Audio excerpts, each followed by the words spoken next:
Oh, hello and welcome to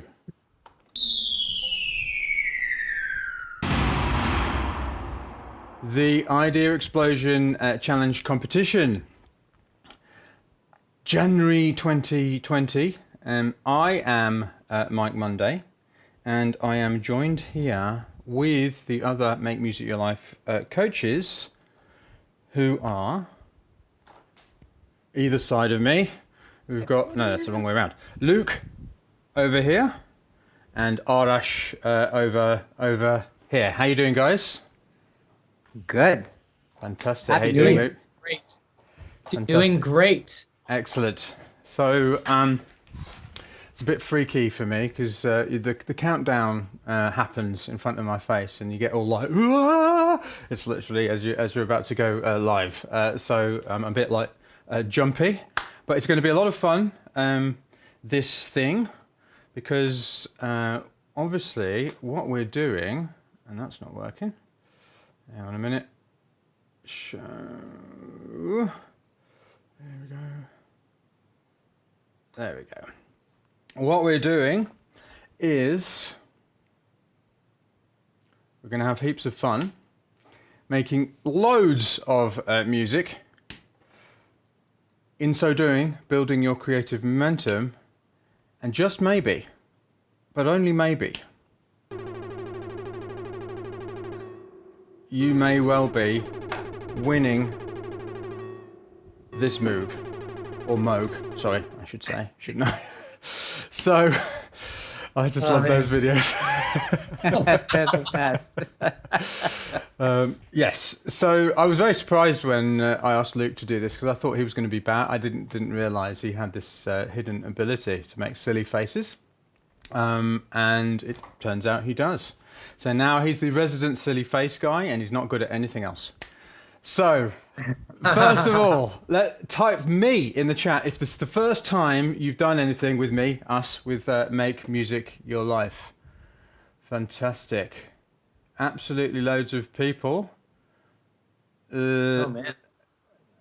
who are new. So, Riverbait, hello. Bendu, hello. Cryptozo, Lyubs, David, Marcus, Nut, Daniel, Rob, Odd, Jake, Sidjust, Josh, Anthony, Jacob, Ashley. I'm not going to go through them all. Hello, everyone that is new to what we do around here.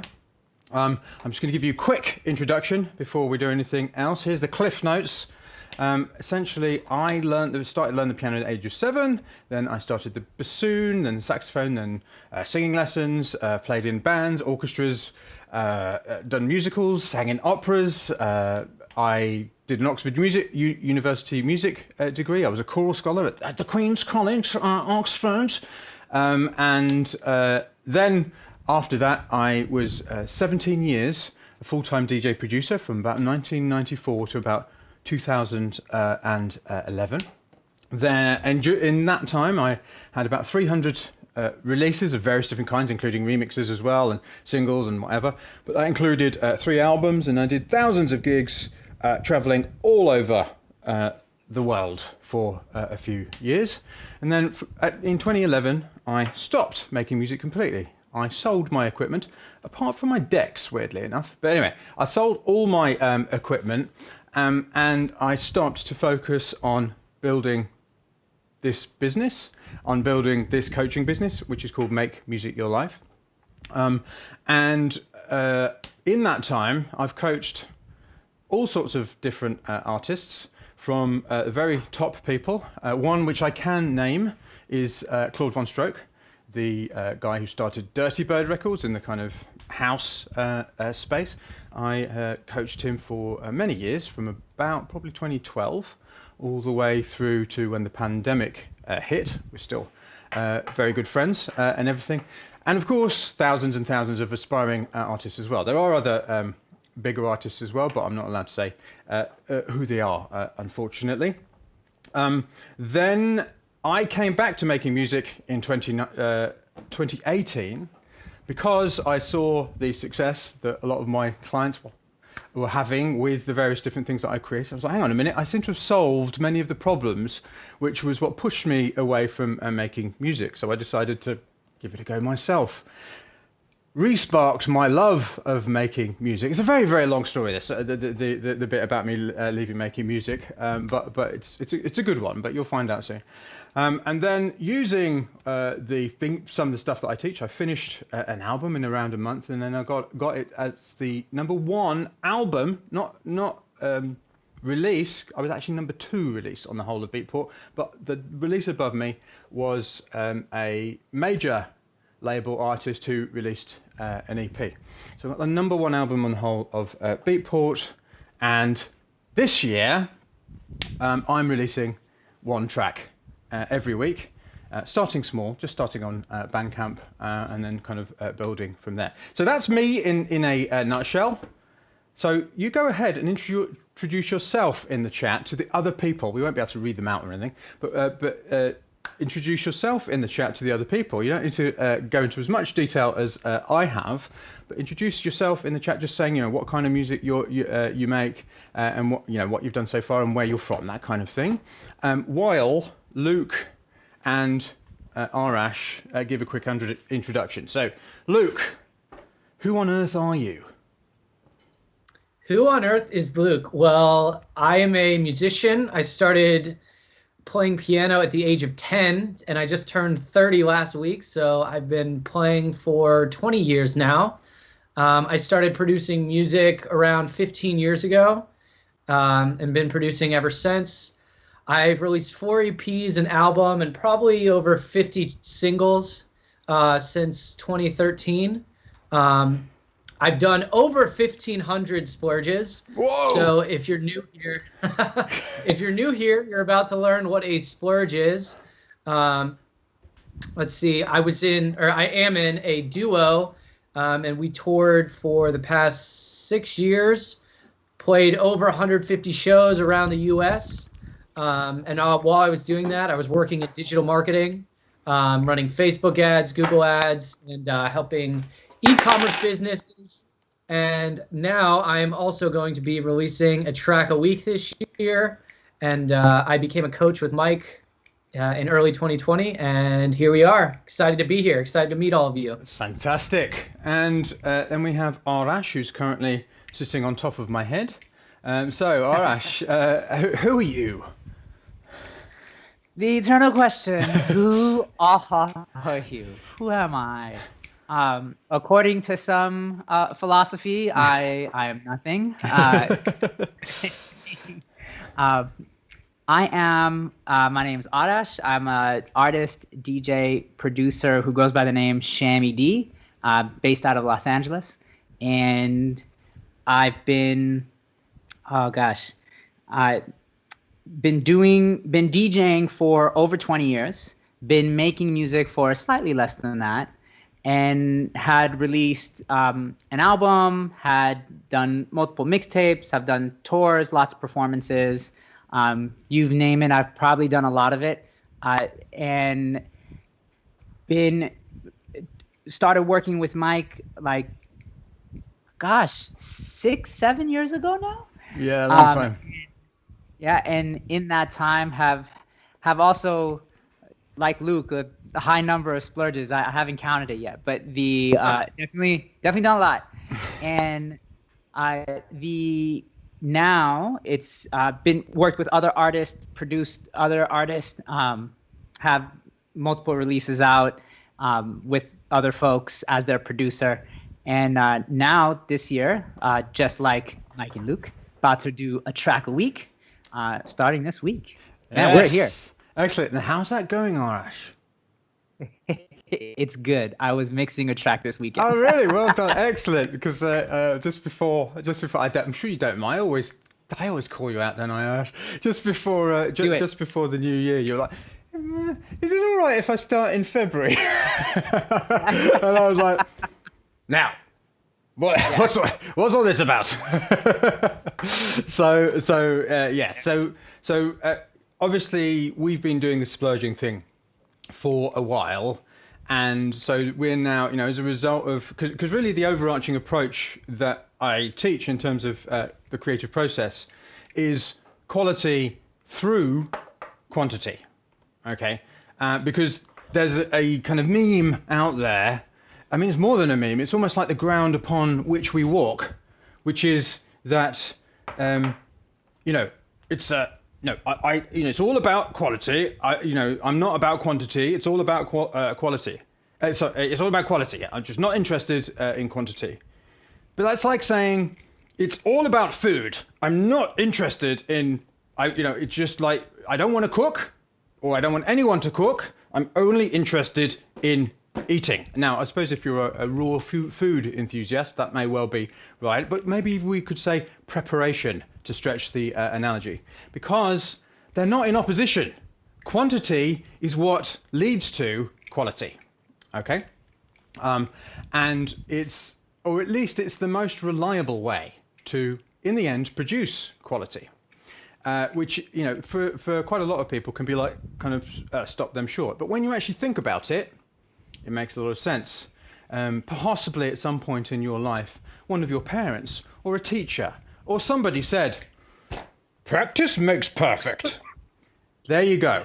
Quantity creates quality. Okay? So, what we're doing today is we're going to give you some info on how to win the competition. Although in reality, this is one of those competitions that when you follow the instructions in the program, in the Idea Challenge program, even if you don't win the Moog, you will actually win because you will have found obviously depending on your starting point, you will have found a new way to instantly make a lot of music and not have to rely on your mood, on a specific piece of gear, a specific situation, a certain amount of time, inspiration, tutorials, or anything like that.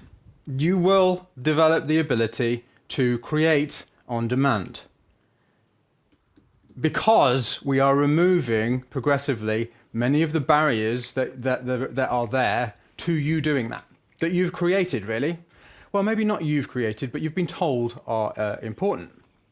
Okay, so we're going to show you. So you're going to win the competition either way, but obviously we want somebody is going to win the actual Moog, and the reason that I've chosen to do this is in order to give you a kind of external motivation to actually do this, because the real win is going to be in the music, in the music that you make.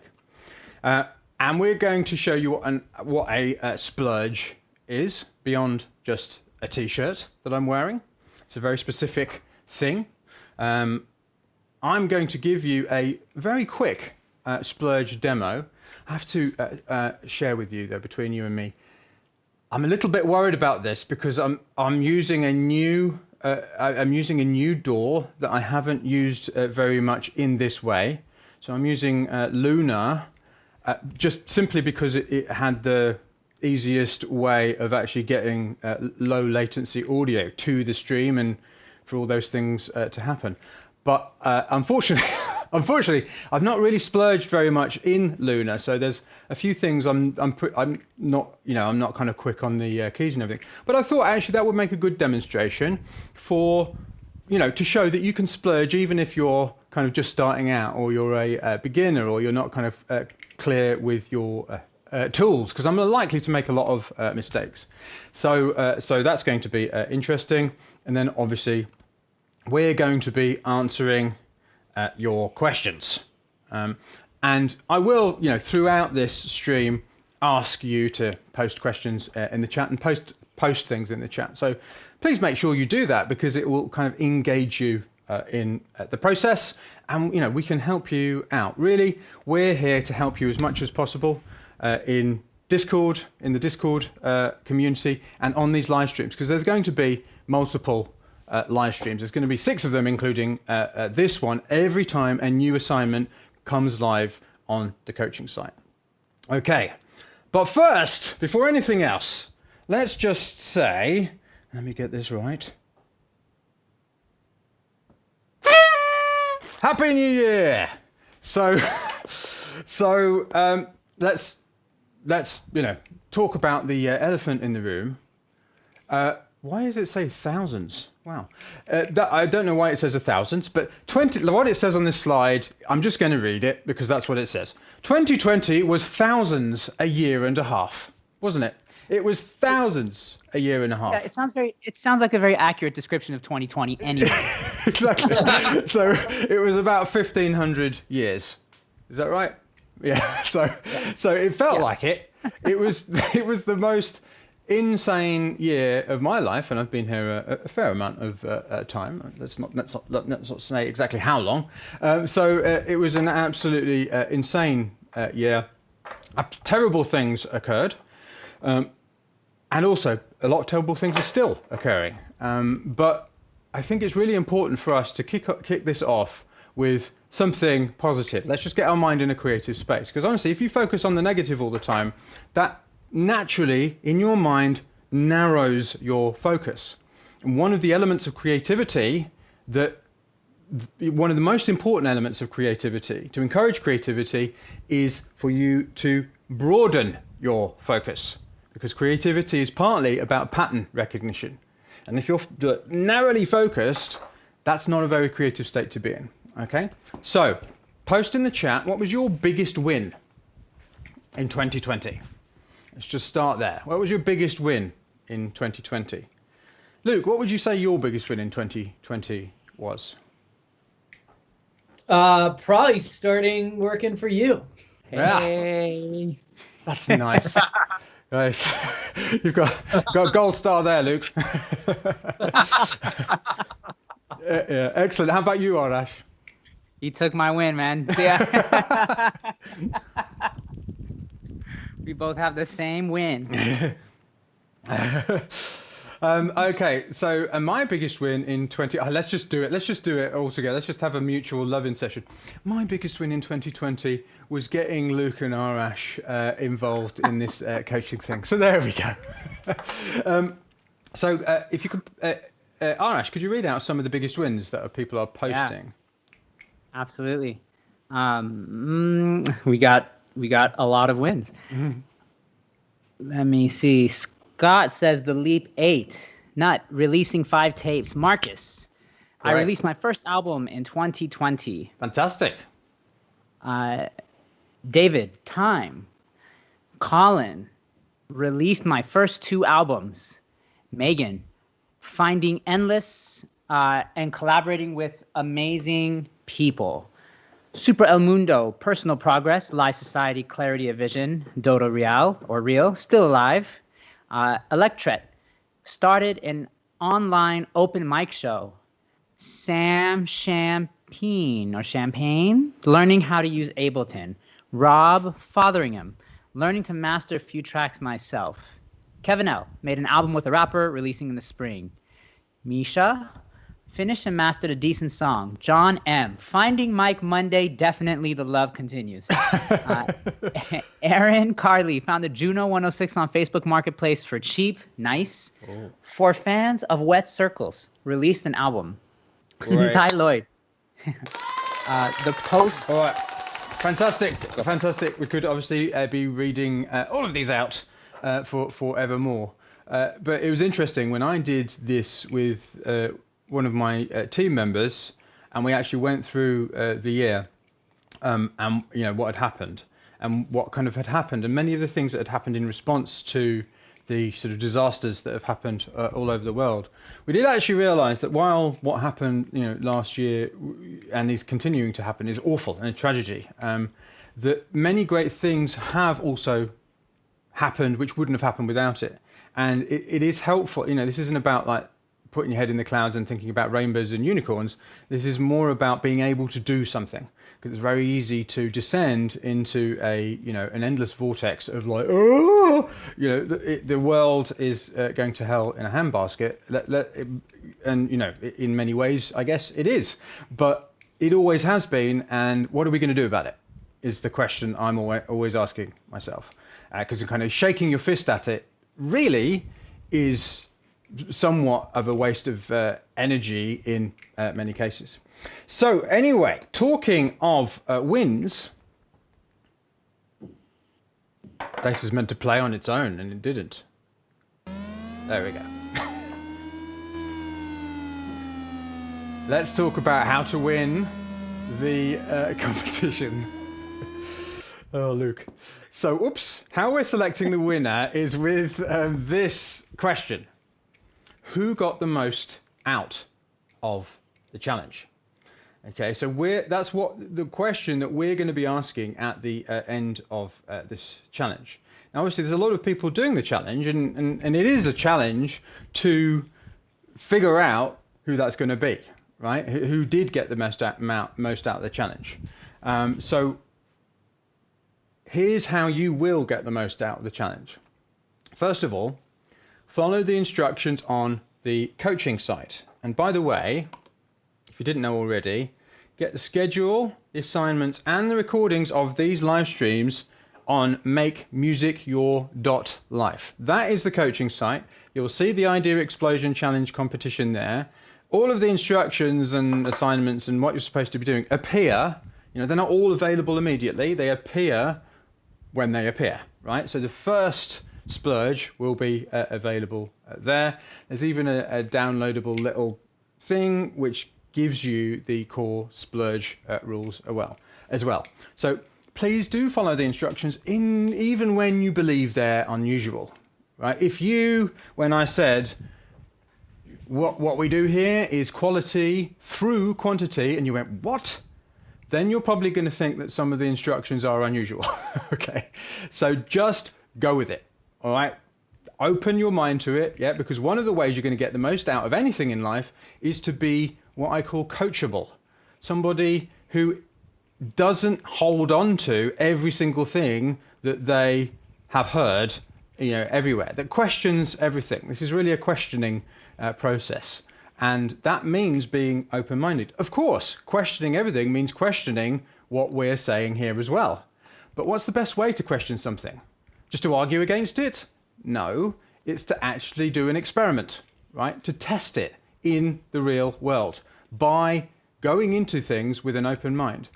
A scientist does not do an experiment thinking that they know the result. I mean, a lot of them do, obviously, but they're not meant to, okay? They go into it with literally an open mind, not knowing what the result is going to be, right?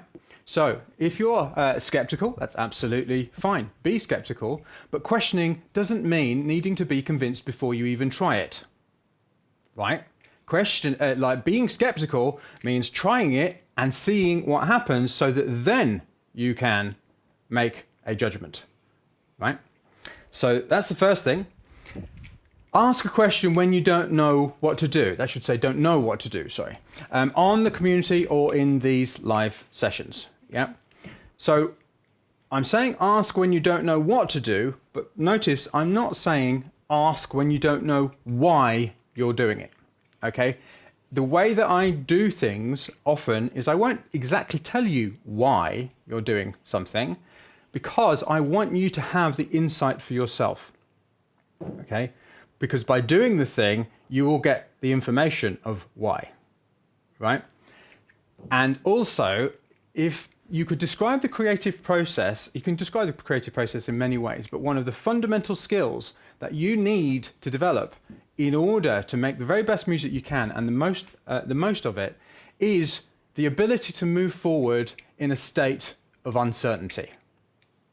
The ability to move forward in a state of uncertainty. If you need to be certain that this thing is going to work, right, before you take a step, you're going to get stuck, right? You need to just make progress without knowing if a piece of music is going to work, an idea is going to work, a way of doing things is going to work, right? Developing your creativity is largely, in fact, about developing your ability to move forward in the face of uncertainty, which is another reason why I often don't tell you exactly why you're doing the exercises. But by doing the exercises, you will learn why, yeah, by being coachable. Yeah. The next thing that you can do to get the most out of the challenge is to attend these 6 sessions live when you can. I do understand people have busy lives. It's a crazy, start to the year and everything. So do, if you can, attend these sessions live when you can. Again, the schedule is on the site here, makemusicyour.life, in the welcome chapter with links to these sessions. Okay. The recordings will also be available as well on there, the embeds of these live streams. And of course, make as much music as you can in the next 11 days by following the instructions that I give you. Okay? Then, before the 18th of January, you will need to submit your musical ideas by midnight January the 18th PST. I will give you instructions of how to do that, where to do that, when the time comes, okay? I do give you things when you need them, rather than everything at the start, because I don't want to overwhelm you, okay? When you submit your ideas, after you've done that, you will then be directed to a page where you'll answer 3 questions about what you got out of the challenge. Okay, and you will find out what these questions are and answer them on a page after you've submitted your ideas. I'm not going to give you the questions now because I don't really want you to be thinking about those questions, because then it wouldn't be, you'd be like, oh, what can I write? You'd start kind of figuring that out now, right? So you're going to find out what those questions are, but they're just going to be very simple questions, and we're just going to be finding out what you got out of the challenge, okay? And I will announce the wither? Not the wither. I will announce the winner on January the 22nd. I'm sure the wither is something, isn't it? Anyway. Now, what's important here is it's not, the winner isn't going to be the person who made the most music, right? And it's not going to be the person who makes the best music, right? Remember, we're focusing on quality through quantity. Yeah, because both of those favor experienced musicians and particular genres. If you make a classical opera, then you may well not be able to make as many splurges as somebody who makes minimal techno. I don't know. It depends on the kind of minimal techno you make, I suppose. But and the other thing is, if we judge it based on the quality of the music, that's going to be favoring the experienced musicians as well. And I don't want to do that. Yeah. We are looking at progress. Who's made the most progress? I was here and I got to there, essentially, during this challenge. Yeah, and it is amazing how much you can learn from what people write. Okay, but obviously, in terms of progress, making the most music that you can in the next 11 days will help you win, because when you make more music, you make more progress. Obviously, practice makes progress. Not perfect. But what's even more important, and this is something that people, when I was advertising this thing on Facebook, I was like gobsmacked when people were saying this. I just didn't believe it, right? You retain the ownership of your musical ideas. You retain the copyright. You are not giving your idea. Yes, you are submitting ideas to us so we can verify you've actually done the challenge, right? But we do not want to own your music for any reason. Like, this was so far out of my even thoughts that I didn't even think that people would think it. I was like, what? Seriously? You think what? I was like that. We couldn't stop talking about it, could we, Luke? We had a meeting afterwards. We were like, I mean, seriously, it's just not. This isn't what this is about. Yeah. All we want is for you we want to help you to have fun and make much better music in a lot less time. That's why we're doing this. We're not doing this for any other reason. And I mean, the idea that I would be wanting to, if I wanted to sign people's music, I would say, I'm looking for music to sign. I wouldn't have this elaborate scheme where I, like made a competition and then did Facebook ads, and we have these live streams, and I've built a whole course, and I've done it, and then there's this Discord community, and it's just like, no, I would go on Facebook and say, I want to sign your music. It's like, done. It's like Occam's razor, people. The simplest explanation is usually the correct one, right? So like, please don't worry about that. If you are worried about people stealing your ideas, and that is like big in your mind, then I would respectfully suggest that you are. I mean, I'm not saying that people don't steal stuff. Obviously they do, but you're probably not focusing enough on the right areas. I mean, I just haven't. I've been making music since 1994, releasing music since 1994. And I have I just haven't really worried about it. It's almost like if somebody uses one of my ideas, then I'm doing something right. Yeah. I mean, it's just, I'm making so much music. I don't need to worry too much. I mean, obviously you do worry to a certain extent. You not worry, but you do things to protect yourself. But put it this way, look, you have evidence on your hard drive that you've made the ideas on a particular date. You have evidence that these things were uploaded at a particular time before anybody else will do anything with them. I mean, we won't. We're just not going to. I'm not interested in that, right? But you already have that evidence, so you don't need to worry about it. Really, I mean, certainly, I can guarantee you, hand on heart, we'll never do anything with your ideas without your permission, and probably won't at all, because all of us three, we're releasing a track a week, and I've got too much music to finish already without like trying to finish somebody else's music. So, existing Make Music Your Lifers, yeah, what I want to know, like, just to sort of help people with the motivation, because some people sometimes ask, are you just the motivational guy? But I just want the people who are new folks here, who are incredibly welcome here, to just get a bit of, to see what the existing Make Music Your Lifers have done. Yeah. How has Make Music Your Life helped you? Just type post in the chat.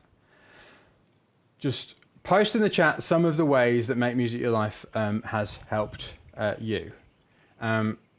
And I mean, it's funny when I've mentioned about the idea that we're putting this competition on in order to, some kind of subterfuge to steal ideas, the other members of the community have been like, what? It's like, excuse me, like, are you serious? So Arash, can you read out some of the comments? Yes. Someone put a question, is this a pyramid scheme? Like, no, it is not.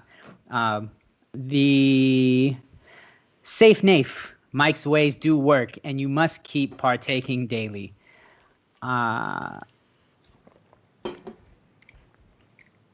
Advanced Suite, I release more music than I could ever have imagined. Oh. It jumped. Okay, Life Society, clarity of vision and direction. Mikhail, I found my styles to evolve. Jack, doing music every day. Filippo, I gained more confidence. Be quiet, I made over a few hundred splurges. MJ, can't do it justice here, but Make Music Your Life has fundamentally altered my approach to life and music making. Whoa. Ryan Sullivan. Yeah, it's pretty nice. It's given me a great, well-oiled machine to make music consistently. Isolation Disco, make more music all the time. It's my good habit in a life of bad habits. There we go. So as you can see, there's like, the reason that this isn't a pyramid scheme, the reason that I'm getting people who have already done stuff with us, there's a lot of skepticism out there. And there's a lot of, rightly, I understand why that is the case. But I just want to show, I mean, I couldn't have told all of these people to say what they're posting right now. I mean, I couldn't have, I wouldn't have been, that would have been a very, very complicated thing to engineer, right? So if you're thinking, what, you know, this, oh God, this is a bit, ooh, then it's not. It is what it is what it says on the tin. Yeah, this is, you're doing what we're, you're doing what we say you're doing. We're helping you make more music. So let's move on to the instructions. What is a splurge? Okay. So your first assignment is very simple. Basically, make as many ideas as possible. Okay. Using 4 simple rules. Okay. The first rule is 0 focus on quality. So, if you have any questions about this rule, could you please post them in the chat? Luke, can you kind of describe what I mean, or what you mean by 0 focus on quality? It's not what you're thinking about when you're making, you're just making. Like, it could be that it is very high quality that you're making, or it could be that it sounds terrible, but you're just not thinking about that. You're just writing, you're just making. And just going one step after the next, doing it without worrying, like, does this sound good? Yeah. So, Anash, when you see any questions, I think this is one. Yes, there's. I've got one here. You got it? General mix down and EQ still. No. I wouldn't focus on that at all. One thing you can do as part of your template, if you want, because you're going to be using basically the same instruments-ish, kind of, is that you can kind of set it up so that so that you have certain things to make it sound vaguely okay in there. So for instance, at one point I had certain things bust out until I started really doing a lot of live. I'm creating music differently now than I was, say, 6 months ago. But because I'm doing a lot of sort of writing music live stuff now, which meant that latency became much more important. So but before that, one thing I did do is I sent to buses some of the instruments and kind of had a bit of compression and stuff just so that things were in kind of vaguely in the right place. You can do that as part of your template, but to be honest with you, I didn't do that for absolutely ages. In fact, the majority of the time I don't do that just because I just don't. But you can if you want. But you don't want to be focusing on mixing and EQing unless you can't hear something. And if you can't hear something, just turn it up, right? Just like it's the minimum requirement to be able to hear what you're doing. And you keep going. Yeah. There's some questions about quality. Mm-hmm. Go on. So Rob asked, define quality, and Cornell asked, what do you mean by quality? Like, if there's something I don't like, still make it? So why don't you answer this question, Arash? Yeah. So if we define what quality is, quality tends to be a judgment call. Is this good or is this bad? That judgment call will vary based on whoever's listening to it.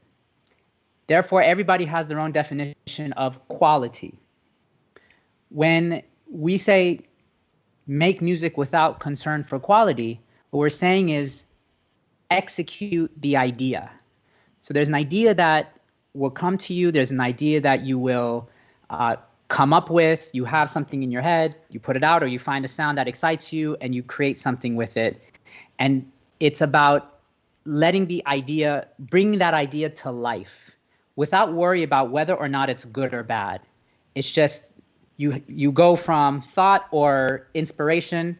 Inspiration is not the best word, but thought or I want to say maybe excitement for using a sound and saying, okay, let's see where this can go. And you execute the idea, and then that's that. I don't know whether or not it's good or bad. I just know this is the most I can do in this splurge. Yeah. So let me ask everyone a question. How many times, and you can post in the chat, right? How many times have you made an idea one day and then listened to it the next day and gone, oh, this is great, this is awesome, right? And then listen to it the next day and gone, hang on a minute, what was I thinking? This is really, really bad. How many times has that happened to you?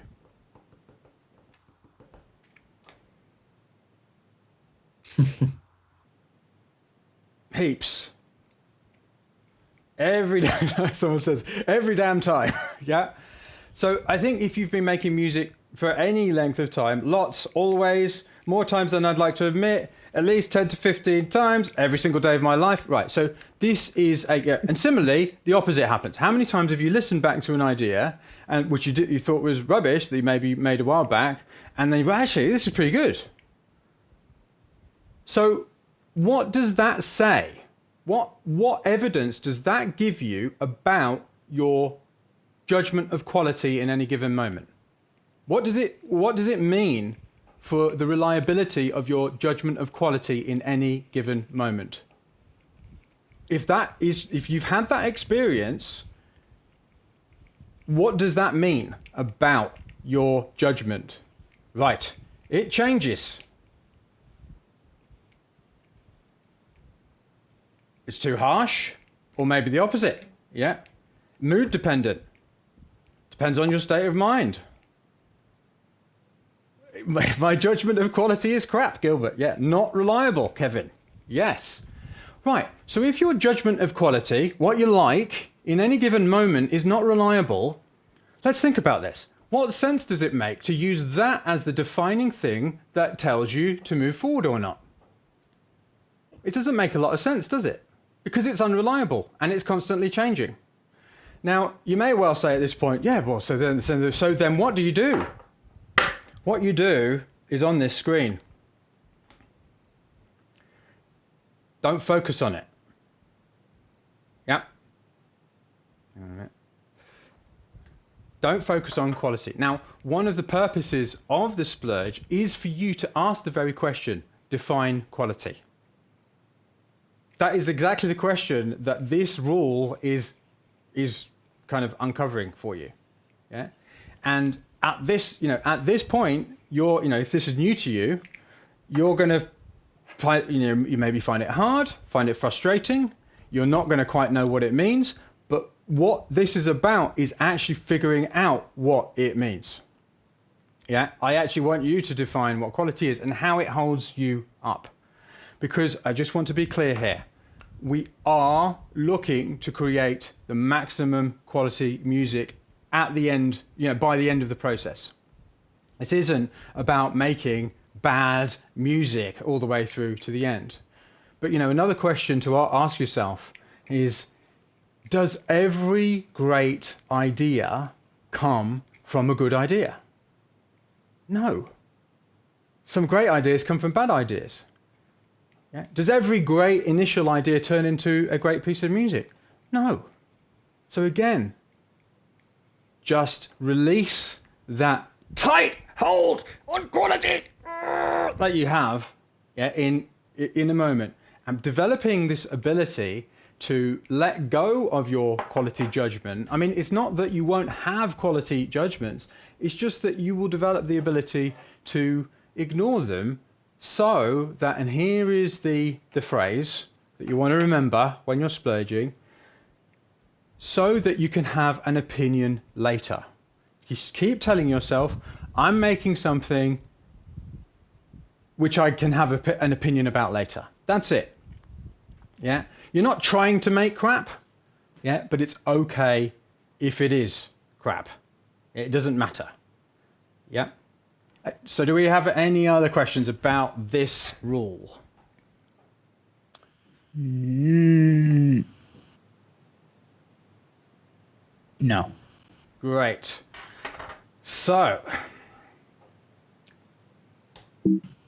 next question. Oh, sorry. Well, it's not about... Yeah, Ty Lloyd asked, does song length count toward quantity? I mean, when you say count, that would suggest that we are that would suggest that we're going to judging it on the number of ideas that you make. I mean, because the length of it will depend on how you actually splurge. So, for instance, over on my Mike Mundaly YouTube channel, I'm splurging every day, and I'm actually splurging live. So a lot of my splurges, I mean, I literally don't stop. I just press play, and I just kind of improvise with this stuff and on the keyboard. So, my splurges are sometimes 15 minutes, 20 minutes long doing that, because I'm literally I'm not stopping and thinking. It's literally coming out. It is sort of almost like the purest form of splurge. Yeah. But if you're not doing that, then, a splurge can be any length. A splurge could be. I mean, we'll get to that soon in another rule. But I mean, the only requirement is that you make a new one every day. So if you have really long splurges because you're doing everything completely live, like I am, then as long as you do one of those every day, you have actually fulfilled the requirement to be judged. For the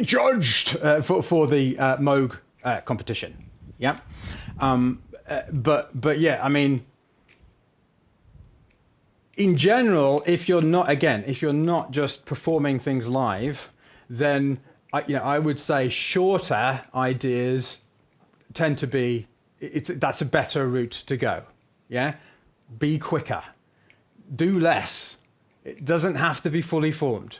At the end of the Idea Explosion Challenge program, I'm going to show you the automatic music machine, which is how you will process these ideas into finished tracks. When I say how, I don't mean like the technical aspects. I'm just talking about the kind of system for kind of processing all of these new ideas that you're making.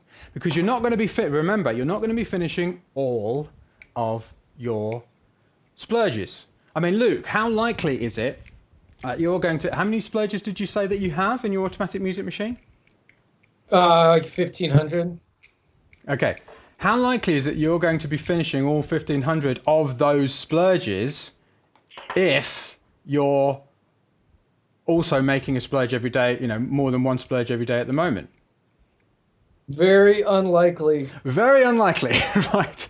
So, but why does that then increase the quality of the music you're making? Well, it's like if you only end up working on good ideas and you don't spend like 30 hours on an idea that just isn't that good, you put that towards a better idea. So you're kind of like, if you have 1,500 and you only work on like 100 of those ideas, they end up being much better ideas, assuming like the idea is a little bit, there's some randomness in there and luck,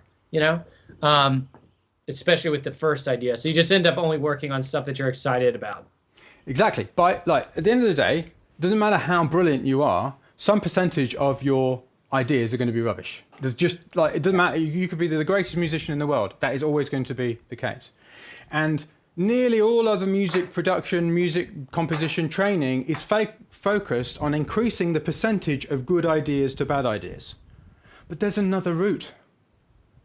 How about if you simply increase the number of ideas, right? Because let's put it in very simple terms.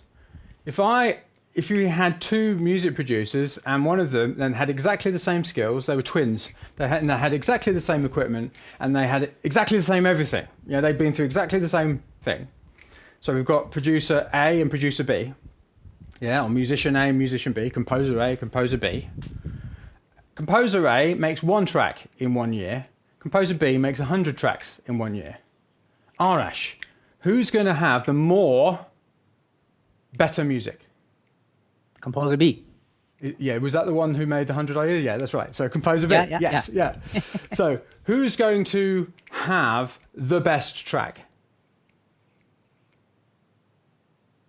Composer A or composer B? B. Yeah, probably, almost definitely composer B. Yeah. Who's going to have become the better musician?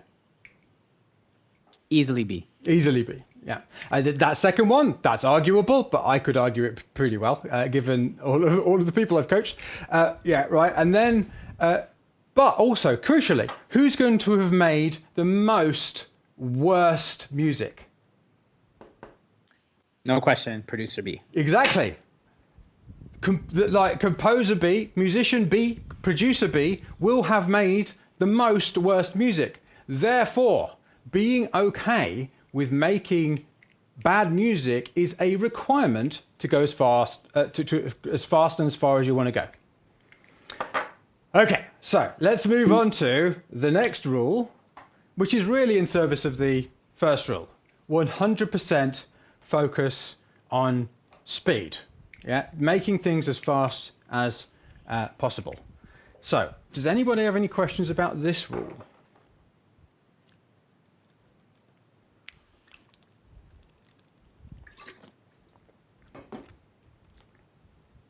Nothing's showing up yet.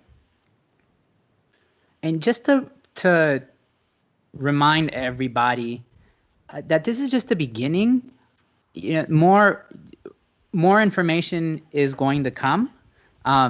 Literally, Mike is on rule number 2 on day 1 of this challenge. So it's a lot of these questions will get answered as we go along.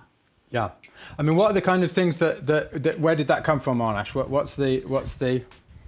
It came from different questions like somebody asked if 5 minutes was enough to do, or 30 minutes, can you do a whole song, like breakdowns, drops, and I feel like that question is possibly convoluting splurging with the entire song making process. Okay. So that's a good question. That's a good question. Let's talk about that. So when I initially conceived of splurging, there was a rule in it, which I have since removed, which is it has to have a beginning, a middle, and an end. That is no longer the case. Yeah, mm-hmm. Your splurging is going to be.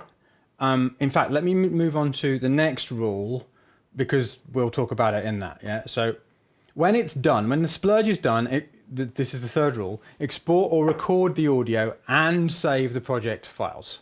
Okay. Now, this is what done in relation to splurging is. Yeah. So you have finished a splurge when you've run out of time. So say you have 20 minutes and to make some music.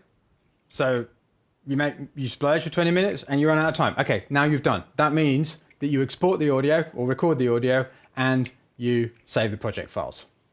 Yeah. So this has got nothing to do with what's in the music. It's simply that you've run out of time. Another definition of done with a splurge is you don't know what to do next. You can't think of anything to do next. Yeah. Now that can happen immediately. I mean, you can put something in and then you'll be like, oh, I don't know what to do next. Okay, well, then you just export it. That's absolutely fine. Yeah, because sometimes you are going to know what to do next. It's just going to come to you. Yeah, or you're going to try stuff. Yeah. And, this is for any reason because, bear in mind, you don't know what to do next. That can happen because you hate it. Yeah. That can happen because you love it. Oh, no, it's really good. I really love this. Yeah, I don't know what to do next. You kind of like become a rabbit caught in the headlights. That's okay. Export the audio, record the audio, save the project files, and you're done. It's all good. Yeah. Remember, splurging is the start of the creative process. It's not the end of the creative process. One of the ways that I have helped people over the years is by helping them to actually separate the creative process into different kind of sections, yeah, and to use certain ways of thinking about the creative process at the appropriate time. Okay, and right now we're just in idea generation. We're practicing idea generation. So Arlash, when you, in fact, no, let me go to Luke because I've been talking for a bit. So Luke, when you started splurging, I mean, like, can you kind of give people an idea of how hard it was and how good your ideas tended to be at that stage? Yeah, I mean, it was definitely tricky because I was doing it when it was the beginning, middle, and end, and it was like, I mean, it was kind of like some would be bad, and then some would be just like, whoa, that's actually pretty good. So I mean, it was a mixture of like, why am I doing this? Because this idea is terrible. And then waiting a week and being like, oh, wow, this idea is amazing. And then also a mixture of like thinking an idea is amazing and waiting a week and realizing, oh, no, I don't like this idea. And kind of just, I mean, in the beginning, it was harder to stay in that state. I mean, now it's very easy to just kind of like make something. But yeah, in the beginning, there was a lot of like, am I doing this right? Or am I actually not focused on quality? Or am I focusing too much on quality, which was probably happening frequently.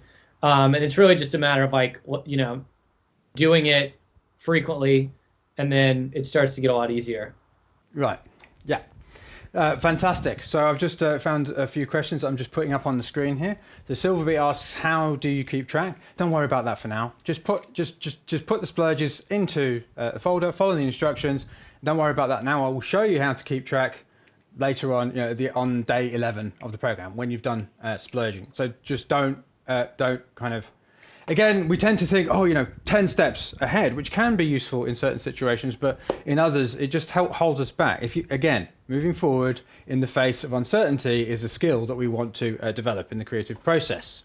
Oh no, I've lost, it didn't do it that time. All right, here we go. Another good question. How would I best spend 2 to 3 hours making 5 to 6 splurges? Yes, or even making 15 to 16 splurges. So, you know, it's like, that's a lot of time. Yeah. I mean, at first, when you are, you know, learning how to splurge and kind of getting your head around, and this is a great question, by the way, Spencer. So thank you. So when you're getting your head around splurging and not focusing on quality, probably that seems fair, you know, a fair number to be doing in 2 to 3 hours. But given what I've just said about, you know, a splurge doesn't have to be anything. Some of my splurges are just like one melody. Others are full tunes. I've actually splurged out complete tunes because I've just been completely in the flow. This is another benefit of releasing that focus on quality, is that you tend to access that wonderful creative flow much more often. I mean, Arash, you're a singer and songwriter, so I'm you know, an instrumental electronic musician. Whereas, I mean, how would you describe the kind of music that you make, Arash? It's it's all over the place, because I'm a DJ and listen to all different styles of music. I make all different styles of music. Right now, it's moving toward a more sample-based music, culturally sample-based music with lyrics on top of it. So it probably would lean a little more hip-hop at the moment. But I've done house, I've done R&B, you name it. I've done a lot. Right. Yeah. And when you've been doing that, I mean, when you're splurging, I mean, what's the impact been on your kind of flow, you know, your creative flow? Because sometimes it's hard, isn't it? So it's just is hard.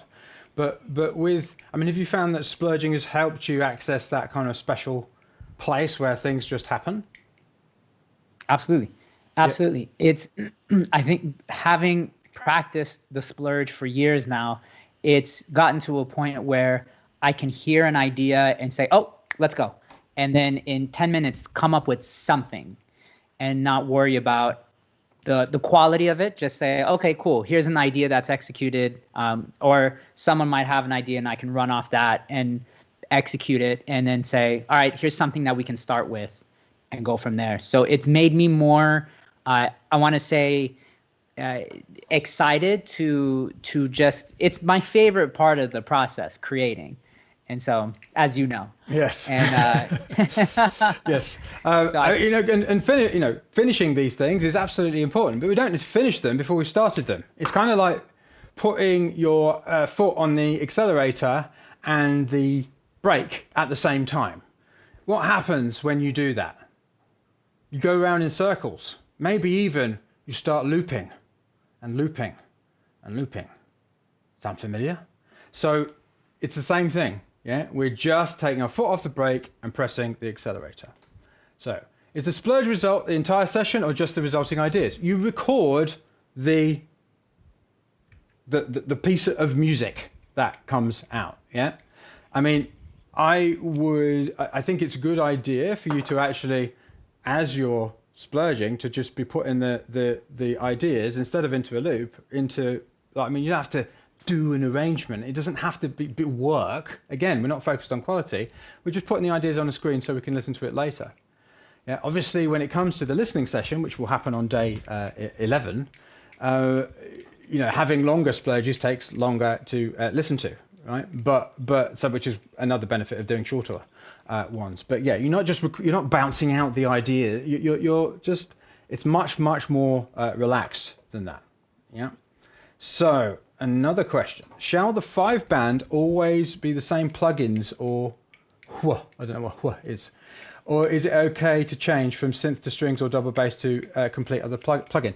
What I would suggest you do, Daniel, is stick with the same template for the same starting template for a certain amount of time. Yeah, probably for the next 2 days at least while we do this splurge, and then you can change it for the next one. Because if you're constantly like fiddling around with your template, you're not creating. Yeah, and bear in mind, I mean, I'll come to this. The 5-place template is just a starting point. It's not like a hard and fast rule. That's just an additional help to you. Okay, so coming back to when it's done. Oh, sorry. There we go. So it's done when you don't know what to do next, or when you notice that you're not actually creating, you're improving, moving, or removing stuff in what you're making. So Luke, like, what are the indications on this particular area? I mean, because sometimes you do go, oh, hang on a minute, I'm not splurging anymore, right? You've probably had that experience. What are the kind of things that you're tending to do when you notice that you're not splurging anymore? A lot of like stopping, a lot of thinking, a lot of like tweaking a sound. A lot of like, not really like moving, but kind of like, let me like adjust this or change that, versus just like writing, like, inputting notes. I find like also searching for sounds, like searching for a particular sound. That's usually an indication that I'm no longer splurging. Right. As well. Yeah. So when you notice yourself doing that, stop. Record the thing, export the audio. Yeah? Mm-hmm. I think we're already getting through the questions already, but are there any other questions at this point?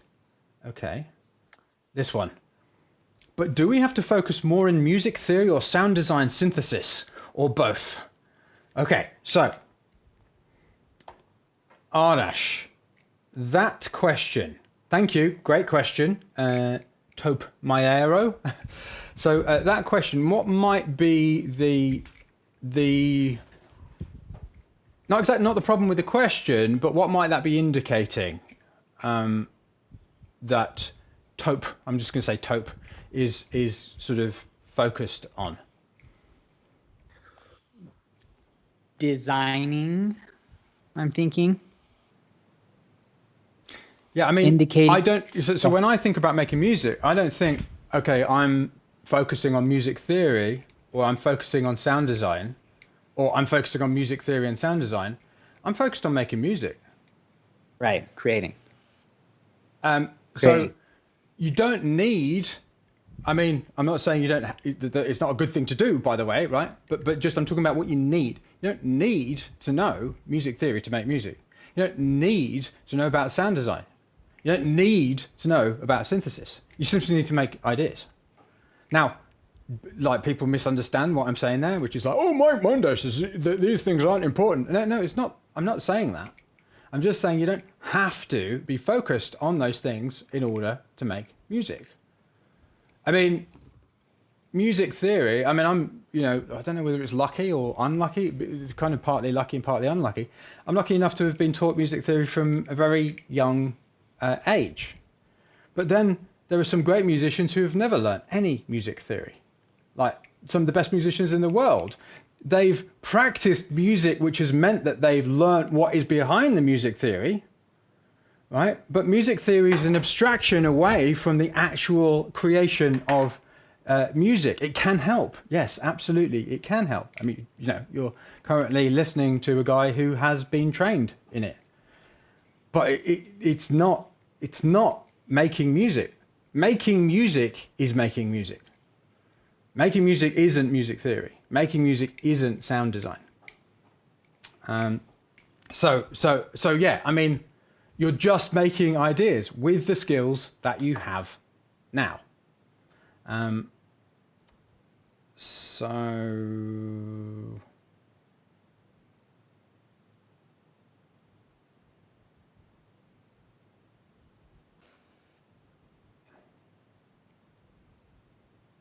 Sorry, let me just answer this. Somebody says it seems like guidelines, not requirements. Well, I tell you what are rules.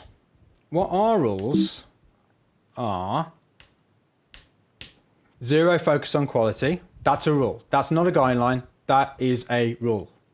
Yeah, I mean, no, it's kind of impossible to a certain extent, but you want to think about that as a hard and fast rule. Go as fast as you possibly can. That is a rule. It's not a guideline, it's a rule. Export or record the audio and save the project files. That is a rule. Yeah, it's not a guideline. It's a rule. Yeah. These are just telling you when a splurge is done. Yeah. And the final most important rule of the lot: do not listen back to any of your splurges until I tell you to on day 11 of the challenge. Do not... hang on a minute, I've not got the right thing up. Here we go. Oh, I just was showing you... Sorry, I was showing you the wrong thing. So let me just go back to them. Rule, 0 focus on quality. Rule, 100% focus on speed. Rule, export the audio. Save the project files. This is how you know when it's done. When you've run out of time, you don't know what to do next. You notice you're improving, moving, or removing. And this is a rule. This isn't a guideline. Do not listen back to any of your splurges until I tell you to on day 11 of the challenge. Okay? So does anybody have any questions about this rule? Actually, before that, also, Arash, you were about to ask, highlight a question. I was, and now I forgot which one it was. I don't know. So someone asked a question about splurging with band members. So I don't know if you want to address if people are playing with other instrumentalists.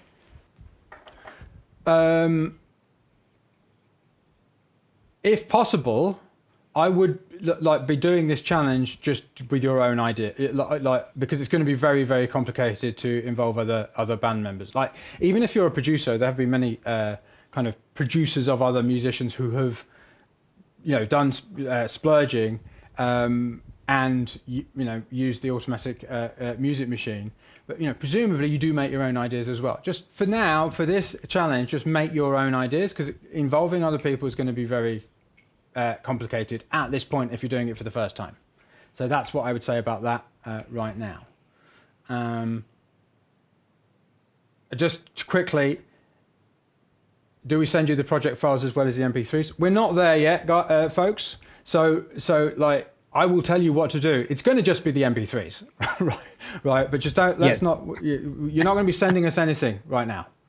When you need to send us something or upload something for us, then that's when you will need to do it. But it will just be the MP3s. But you do need to save your project files, and you do need to export the audio. You have to do both of those things. That is rule 3. Yeah, record the audio, bounce the audio, whatever you need to do, so that you have a stereo audio file of the music that you have made in that splurge, and save the project files. Okay. There was one more. There was a. Where did it go now? Robin of Loopsley asks, should I be doing lyrics with these splurges too, Mike Monday? If you want to, yes. If it makes it a lot harder, well, it depends. I mean, again, we've got this should word. What do you think would bring you the most progress? Yeah, because remember, that's what we are judging this competition on. Yeah, if it makes it so hard that your progress will be curtailed, then don't do lyrics. Yeah, but if you think actually it would be really useful and I get a lot of progress if I can really kind of crack this splurging lyrics thing, then make lyrics. There isn't a should here. There's a what do you think the right thing is for you to do. And here's a expert leaper saying, remember, do not listen until the end. The magic starts then. Yeah, I know. Magic starts at the end. Yeah. So again, here we go. Somebody else. Assets, Manuel. The fourth rule is the most important. Manuel finished an album this year and released it as a result of this.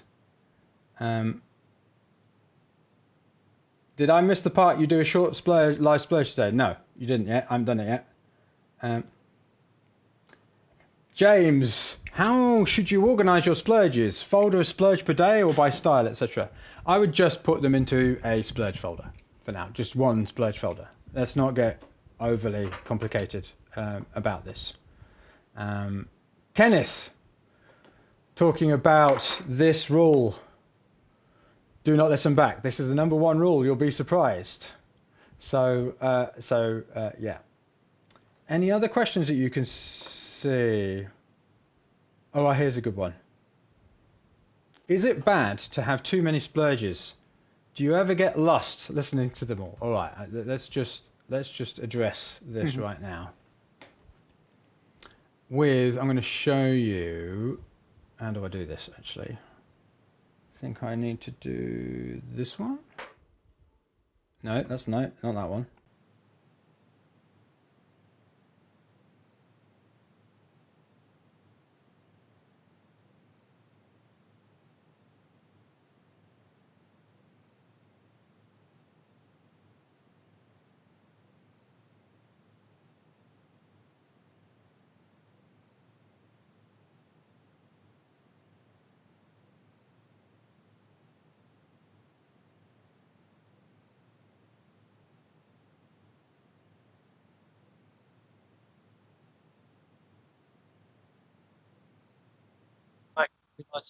We lost audio, they're saying.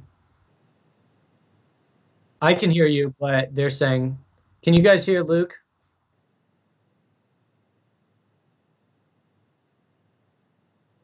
Hello? There we go. Yeah, okay. So, sorry. So this is my automatic music machine. And each of these cards represents another musical idea. And here's all the music that I've been working on. I also realize now that I have actually moved some of my sketchbook. Where is it? I seem to have lost it. Somewhere else. There we go. Mike's Master Sketchbook, right. So here you can see the stuff that wasn't in that folder is in here as well. So these are all ideas, and these are all ideas as well. Yeah. So as you can see, there's like probably over 1,000 ideas in there. And here are the ones that are in my kind of more current automatic music machine. Just absolutely loads and loads of ideas. Yeah. So I don't think that I don't think that you can have too many splurges. And how? I mean, yes, you do get lost listening to them all, but to be honest, I think it was Marshall. That's going to happen no matter what you do. I mean, I can't remember. I have a box of records somewhere, vinyl records of my old tracks. And my kids, I've got 4 kids, 4 boys under 10, and actually about to be under 11. So, but my four boys wanted to listen to some of Daddy's music, and I got these records out. It's a big box like this. I got these records out and got my old Technics 1210s out and started playing some of them. And I literally couldn't remember that I'd actually made and released these tracks. It's not even that I couldn't remember what the tune was. I don't remember making it. I don't remember anything about it, right? So that happens no matter what you do. so yeah, don't worry about having too many splurges. Yeah.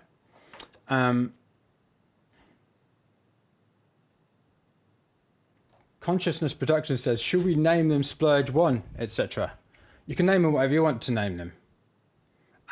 You can name them by date. Some people just name them by number. I've got a masterminder, and my mastermind is a small group of music producers who I coach every 2 weeks. And this guy, we're often talking about his music and listening to his music, and so I'm like, which one are we listening to today? He's like, 2,568. So okay, I prefer myself to name them, but it's up to you. How you name them. Any other questions that I've missed here, Ardash? No, I'm hitting them as we go along. Okay. So Muff says, it was Muff, that's right. Muff said, the reason I said Marshall was because I was thinking of Marshall Jefferson, the famous, but it's Muff. So I just didn't want to be overwhelmed when I go back to listen to them all. I get paralyzed something with where to start. So like, I totally get that. The thing is, you won't be overwhelmed if at that point when you listen, you engage your qualityometer. Yeah. Because there's going to be a minority of them which are good, like that are really, really, really good. There's going to be a few more which are okay, and there's going to be a bunch which are bad. So you don't need to worry about the bunch which are bad for now. So don't worry about that. Yeah. So don't listen back to any of the splurges until I tell you to on day 11 of the challenge, and then. These are the guidelines. So someone said that they seem like guidelines more than rules. No, that those first four are rules. Yeah. But the 5-player band, the 5-player template, this is more of a guideline. Yeah. Use it as a starting point. When I embarrass myself when I'm about to splurge, I'm actually getting pretty nervous about this right now. But when I embarrass myself with splurging, you'll see me using it as a starting point. I'm not, I just won't be sticking exactly like this is the bass and this is the there. That's not what it is. It's more as a starting point and just to remind you that that is how music works. Yeah, and I mean, if you can stick to those frequency ranges, often it's much easier to get a decent mix almost immediately.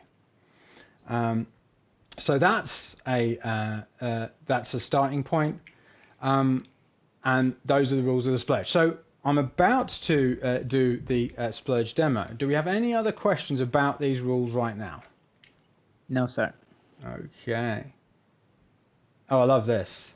The concept is so simple, yet it seems so daunting. So it'd be interesting to know. So do you remember splurging for the first time, Luke? Did you find it daunting? I'm guessing you might not have actually, because of the kind of person you are. I'm not sure. Daunting? I don't think so. I think I could actually wonder if I could find the first one I ever did. Yeah.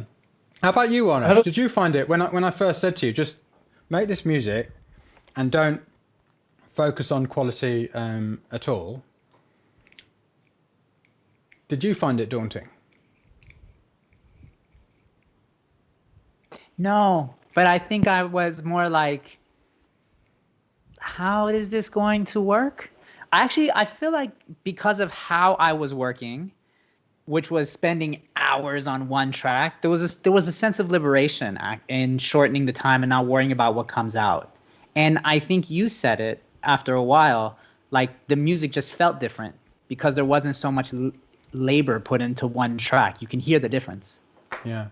There's a kind of different energy about it, and I don't like using the word energy non-scientifically, but yeah, it's metaphorically there's a different energy about those ideas. I think the fact that you're saying, and by the way, Jacob, you're not being strange or unusual. It's like this is a very, very common feeling at this stage. But if you are afraid of it, that probably means that you are quite attached to every idea that you make, that you need it to be really, really good. I mean, it might not be the case, but that may well be the case, that you kind of feel that like you're afraid of things being crap. But think about this, right? We've already determined that even if something is good, you are going to have the experience. Even if something is actually good, that you go on to realize is good, you are going to have the experience of thinking that it's bad, right? Because as we've discovered, it's dependent on all kinds of things, your mood, blah, blah, blah. Many, if you had an argument with your partner, all of these things are going to go into your opinion of the music. Yeah. So if that is the case, if you are going to dislike good ideas, then you are going to have to get used to moving forward with disliking ideas, good and bad ones. Yeah. Like that is a skill that you want to develop, is to be okay with making ideas which you don't like, right? So I understand that it's daunting, but in doing it, you will, find a kind of over time, over practicing this, you'll find a kind of freedom in it. You'll start, instead of going, oh no, I'm a terrible person, I made a bad idea, oh no, you'll just laugh at yourself. Right? It's one of the things that I've been trying to teach my kids. Like the ability to laugh at yourself, I think, is a great. It's really helpful, particularly when you're a creator of any kind, because we're human beings and we can't be brilliant at all times. Okay, and if you want to talk about being daunted, let's talk about what I'm about to do right now. So, yes, it's time.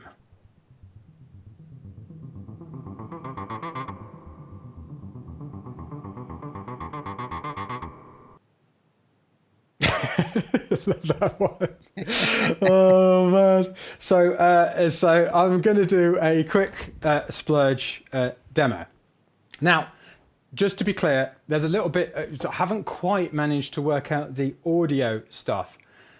So Luke and Arash, because you're listening to me via Skype, yeah, because you're coming in to, via Skype, you're not going to be able to hear the music I'm making, okay? But I need you to check the chat and relay any questions that come as I'm splurging. Okay, if I'm in the middle of playing a part, don't. I mean, can you see? You probably won't. You might be able to see me. Yeah, you will be able to see me. So if I'm, but when I'm sort of not doing that, can you kind of relay any questions? And we will give this a go. Yeah. So when I'm splurging, feel free to ask questions in the chat. And Luke and Arash, you can relay them to me. All right. Let's give this a go. Where is it? All right. So as I said, I'm using Luna for this. Now, I'm not using Luna because it's the best DAW. I'm not using it for any other reason than it's the way I found it's, because it's tightly integrated with the universal audio interface. It's actually the best way that I can feed the audio to a stream, and there'd be a relatively few problems with latency because I'm using hardware and soft synths as well.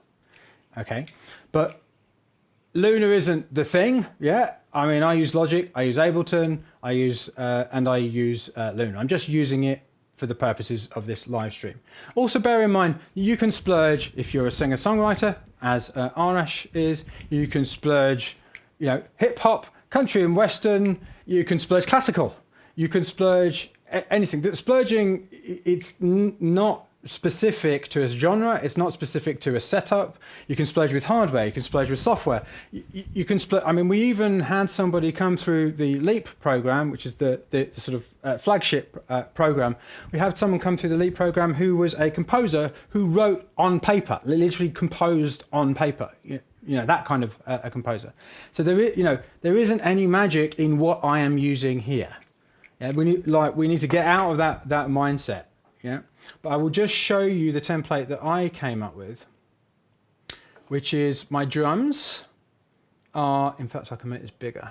It's probably an intelligent thing to do. Yeah. So, oh yeah, and just to be clear, I'm not very, I haven't done much splurging in Luna. I usually use Luna to finish pieces of music, like mixing and mastering kind of things. So it's going to be very interesting. What I come up with, probably going to be pretty bad. Anyway, so the DFAM, can you see me? This thing here, so I'm going to turn it around a bit. This thing here is going to be the drums. So the drummer from another mother. So that's the bottom portion here. I've chosen Arturia Pigments as my bass thing. And I've just got a bass sound in there, any old bass sound. This, which is my Christmas present from Santa, which is manifestly, so I was meant to be finishing loads of music and getting ahead for this 1 track a week thing that I'm doing. And Santa basically put a massive torpedo in my plan and bought me this subharmonicon, which basically sent me down. I mean, it was actually not really a rabbit hole because I've been doing loads and loads and loads on it, but I've always had this dream to be able to write music live. You have to actually compose music in the moment, like live, just it come out like that. And before Christmas, I had these two things, which is the mother and the subharmonicon, and the DFAM. And there was a kind of a gap, but now this thing kind of fills that gap. And it's absolutely awesome. So I'm calling that the low mid, although to be honest with you, it kind of can fill the entire frequency range. Then I've got, and you know, the reason I've chosen these parts really are just to show both hardware and software at the same time. Yeah, because I mean, in the demo on the coaching site, by the way, which you can find here. Yeah, make music or .live. I think you'll see me just demonstrating in software, in plugins. Yeah. So I'm using Omnisphere for the high mid, and then because my stuff always has a piano, I'm using a Piano Tech plugin, which is a piano modeling plugin for the high. But you'll see that that's not the only. Yeah, I mean, I don't always stick to those things. And is there anything else I need to cover? Oh yeah, and by the way, I am live streaming myself splurging. It's kind of like a cross between live performance and splurging. So I am actually splurging, but I'm kind of performing something live. So there is the zero focus on quality. It's kind of unusual in that I'm doing, but I'm doing it over on my Mike Mondaly channel. I'll post a link to that in Discord. So if you want to see me doing that, I'm doing it kind of trying to do it every day. So if you want to see me doing that every day, you can do that too. I'll put a link in the community for that. But anyway, let's do actual splurging. So I've got these two bits of hardware synced to the door with a multi-clock little box. So let's just start and see. And what I'm going to do, I'm just going to move this up here. What I usually do is I'm going to start with the subharmonicon.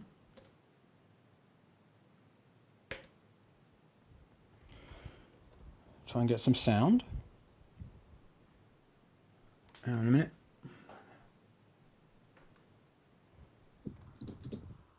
What's going on? Well, that's a good start, isn't it? Oh, no. Zero sound. Hang on a minute. Oh, there we are. I can hear something.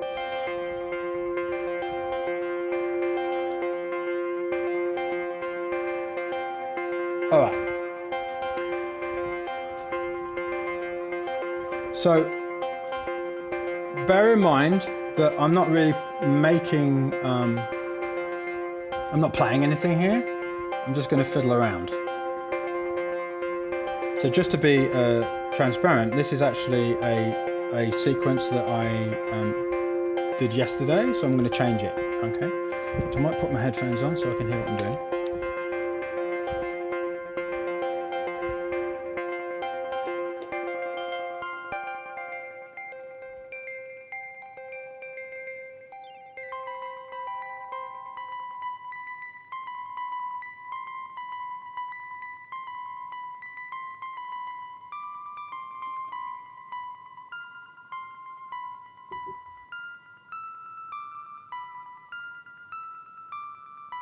Okay, start with that.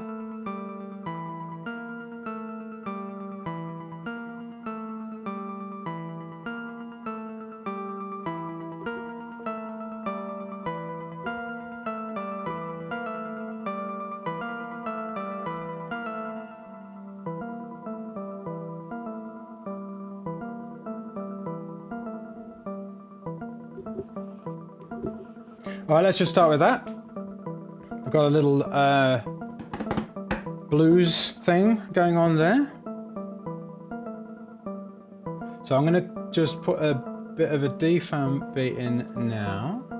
And at some point I'm going to have to record these things, but I'll do that in a second.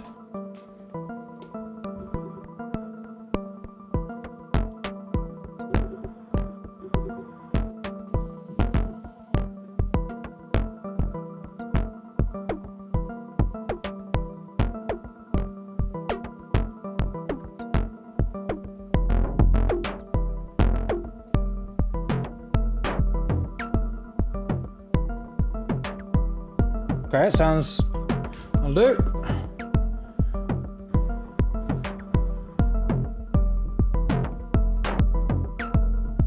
So what I'm going to do now, so that I've got something to work with, is I'm just going to record a little thing of this little performance, if you like, of what I've got here. So I mean, how long did that take me? Like 2 minutes or something? And are there any questions coming in yet, guys? No. Okay. Oh, Chris asks which one of those kits is running the sequence. Is that your subharmonicon? All right, now we're going to get dweeby. Right, so essentially the clock is coming into the. Actually, I can't remember.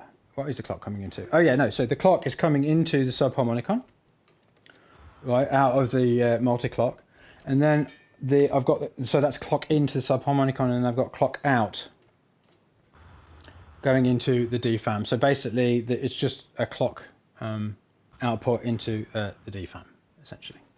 There are other ways of doing it, but that's the way I've got it set up right now. All right, so I'm going to record this sequence. Let's go. So I press record. I don't know, I set up a shortcut for this. What was it? There we go.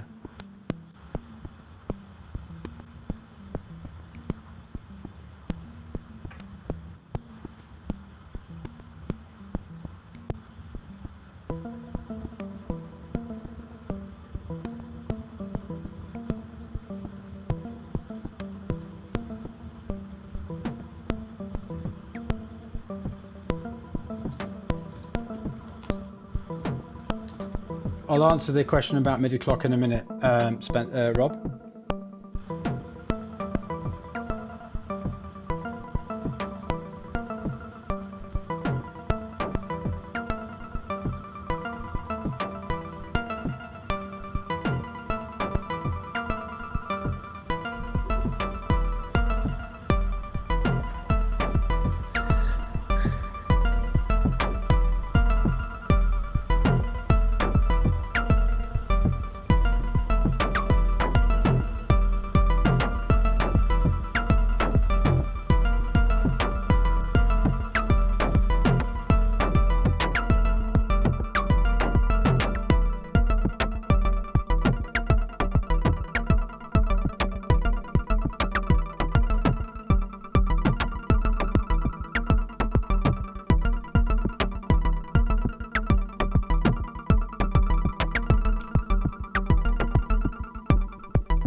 half loop there.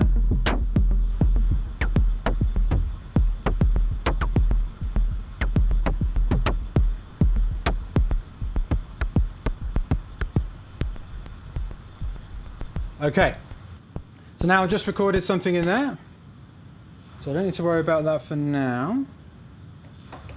So let's just turn that off. So now let's think about the... Let's actually go up. Let's start with this. So I'm going to go to the piano.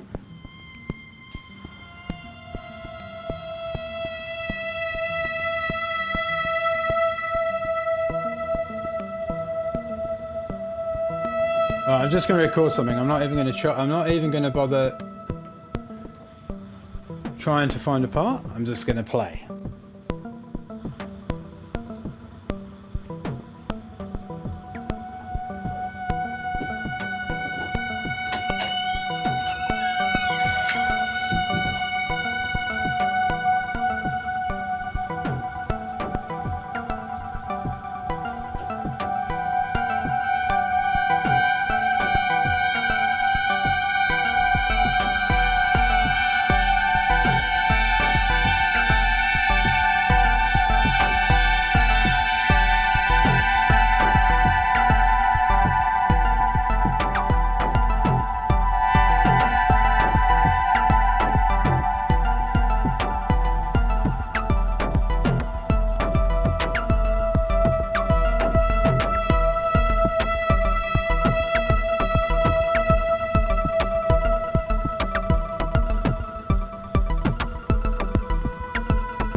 Okay.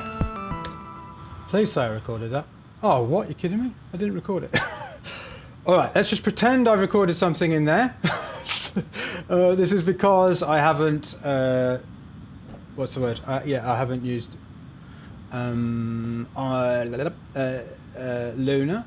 So somebody asked, sorry, I can't remember who it was, what does MIDI clock do? Right, so essentially MIDI clock, I mean, I'm not a technical genius, but essentially MIDI clock is it's a signal that means that hardware, like various bits of hardware, can tell other bits of hardware, or software can tell other bits, different machines can tell the other thing, I'm going at this tempo. So it's like a kind of metronome kind of thing that inputs a signal to something else. And you connect that thing to the other thing and it sends a MIDI clock, and then those different things can operate at the same tempo. Okay. So let's just pretend. Mike, quick thing. Yeah. I'm sorry, Mike. Did you were you just playing an Omnisphere? Yeah. I think did it record your MIDI notes? No. Oh, I thought I saw something there. Okay. Yeah, it's weird. I don't know. I think it was because I wasn't selected on the right track. I don't know why it didn't do it. It's very strange. Can you press undo for a moment? Yeah, maybe I did something. Hopefully this doesn't undo the initial recording. No. Or redo, sorry. Yeah. Weird. I don't know what's happened there. I don't know. Anyway, let's just pretend that I've got that thing in there. And let's just, in fact, what I'm going to do just to test, to see that this is actually working as it wants to. Because I tested it yesterday. And it was working. Yeah, so that's definitely working there. Yeah. great example of like this happens during splurges. Yeah, don't worry about it. Just keep moving forward. So I'm not going to record that again because that would be boring for everyone. I remember what I did, and I can always do it at the end if I feel like it. Right, so what I'm going to now do, and bear in mind, you don't have to be splurging over like 73 bars like I'm doing it here. You could be doing this in a 16 bar loop, but one of the things that I do want you to notice, I don't know whether you did notice it, but I, on this part here, I just happened to play this.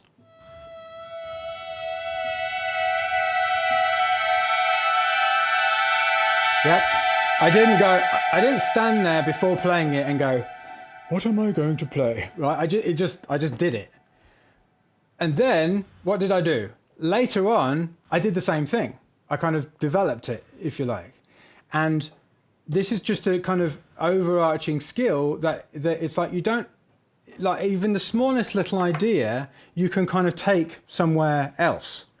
And, you know, just, you don't have to be inspired. You don't have to have an idea. You make an idea and then you can do something with it, right? That's something I want you to be noticing while I'm doing this. Yeah.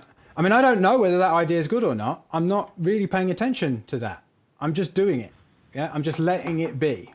I'm like a potter throwing some clay onto a wheel, not worrying about it too much. I don't think they worry about it too much. Do you know, Luke, do you know if potters worry about throwing their clay onto wheels?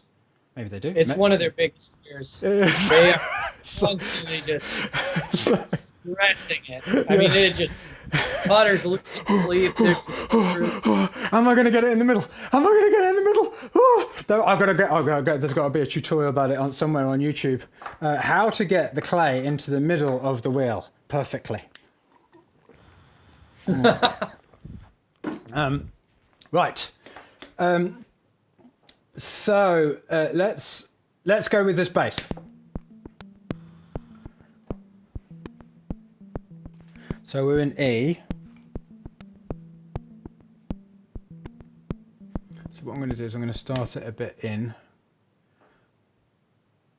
here.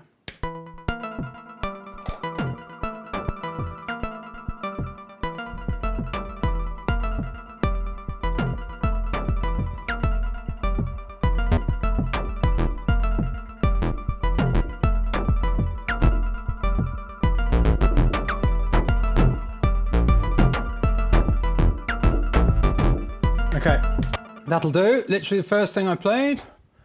Let's hopefully this will record this time.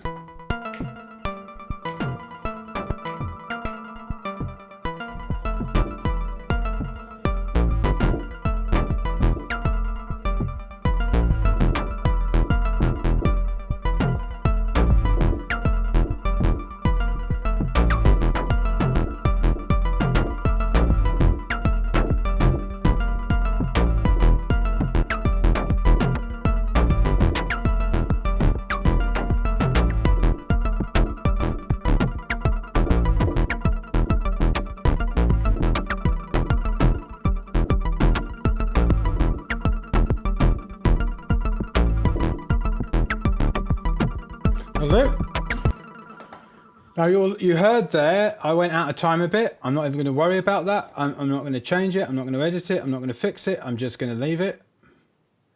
And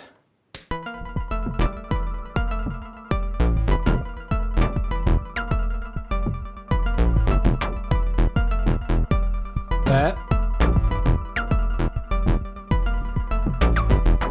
What I'm going to do is I'm just going to put it in where I can see that there's more happening. And I'm not even going to worry about where it is. I'm not going to listen back to it to see if that works. I'm just going to go with it. And then I'm going to move on to the piano. Do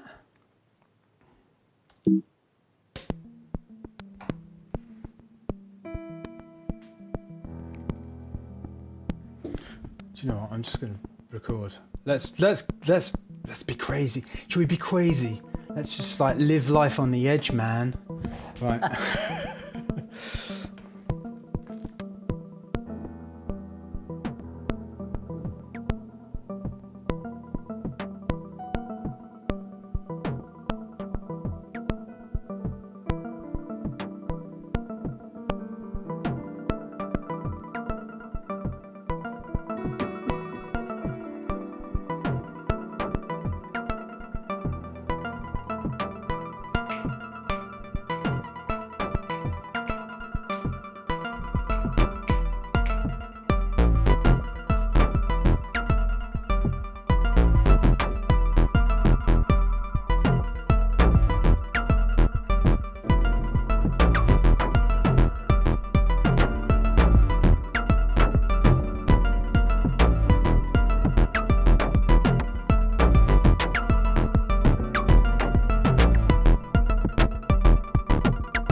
Okay. So, just so you know, as I was playing that, I had these thoughts going, this isn't going so well. This is terrible. Oh, rubbish.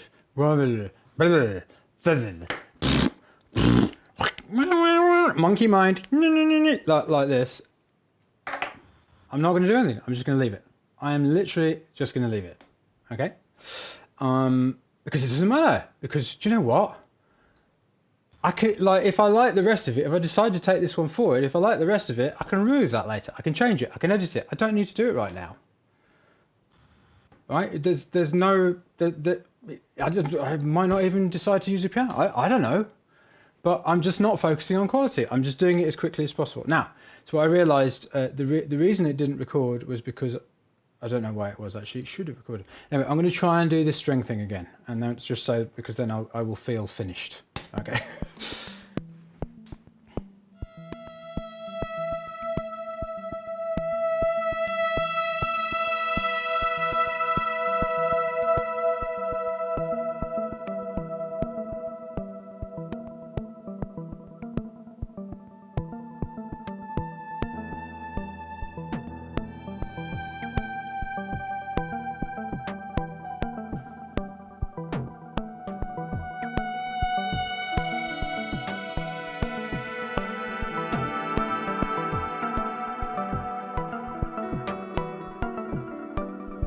It's not recording, Mike. Right, I'm not going to worry about that for now. I'm going to wonder, why on earth? Oh, you didn't hit record. That sucks. That'll be why. I'm not going to bother with that. Right, so let's just pretend that record is. So now what I'm going to do is in fact, I'm not actually going to do this right now because I'm worried that it will, in fact, what I'm going to do, I'm not going to, because this is a template. So I'm going to, the way that Luna does saving is really backwards, and I'm not going to do all that right now, but basically I'm going to save this as a, alright, so chord splurge stream 001, I'm just going to call it that, and then what I would do is I would then export the audio, yeah, and that is my first splurge done. So how long did that take? The whole thing? Yeah. 20 minutes. Okay, so 20 minutes. And that was with me recording audio and stuff like that.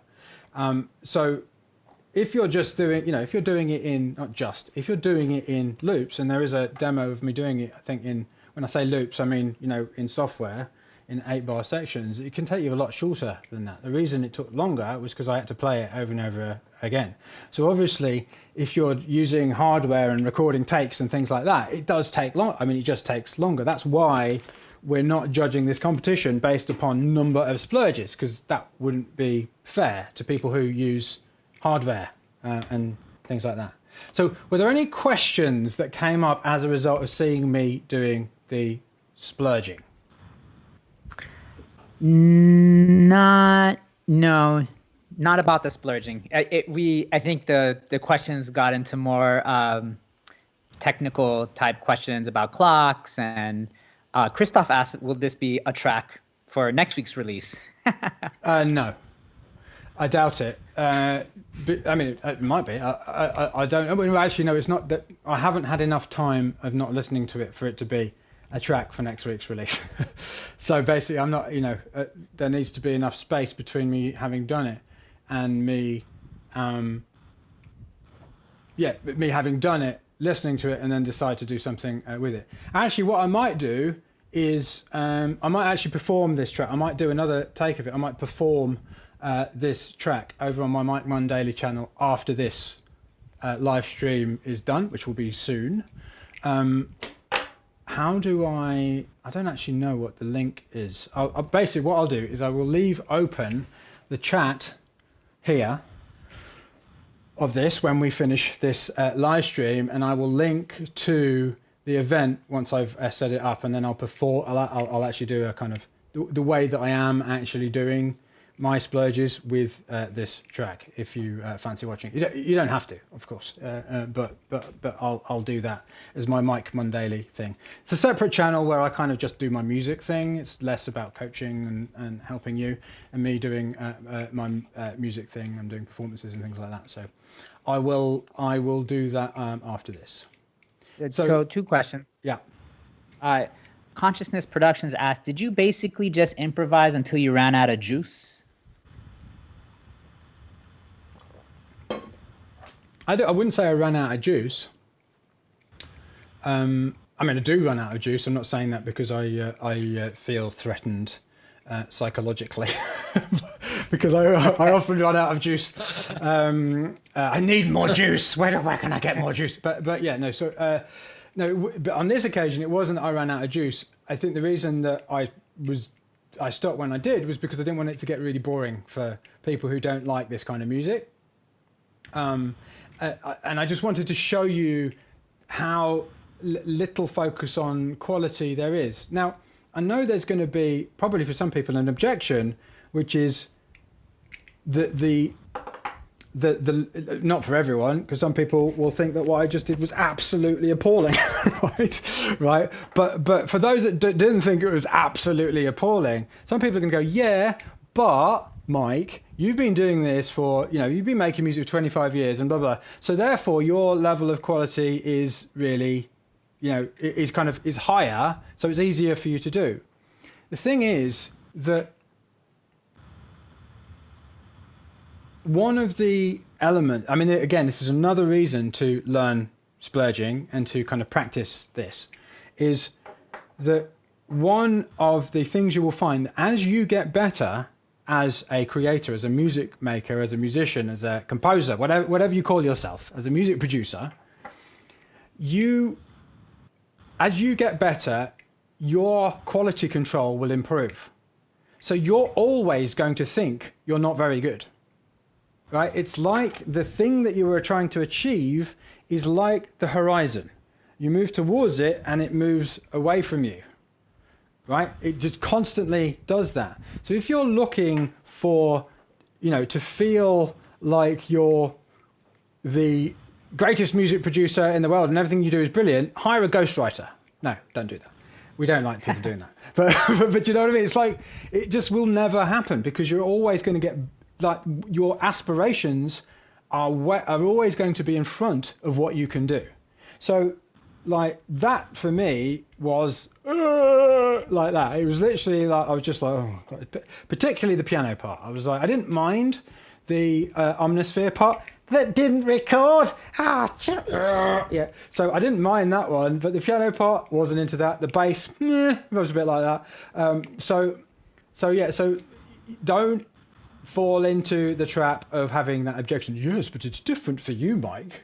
It's not. It's the same. It's just that it's like your kind of quality baseline is here, and as you get better, it goes up, and there is always going to be music that is beneath it. It's not that all of the music that you make and every idea that you come up becomes brilliant. It doesn't. It's just that what constitutes being good goes up. Yeah. So. Yeah. There's lots of appreciation of people watching your process. I think people learned a lot, and it validated a lot of people's processes as well. Great. Frankie has a question.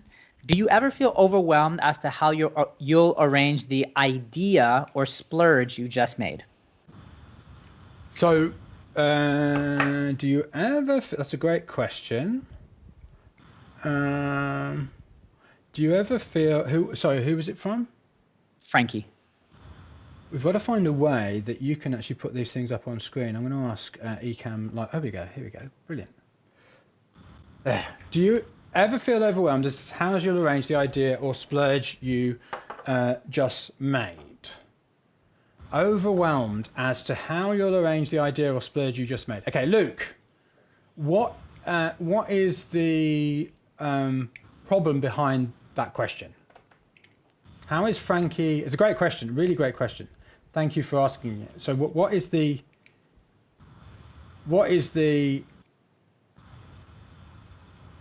What's the first thing that you would ask Frankie about if you were coaching them? It's something like the anticipation that arrangement will be overwhelming, or that next process will be overwhelming.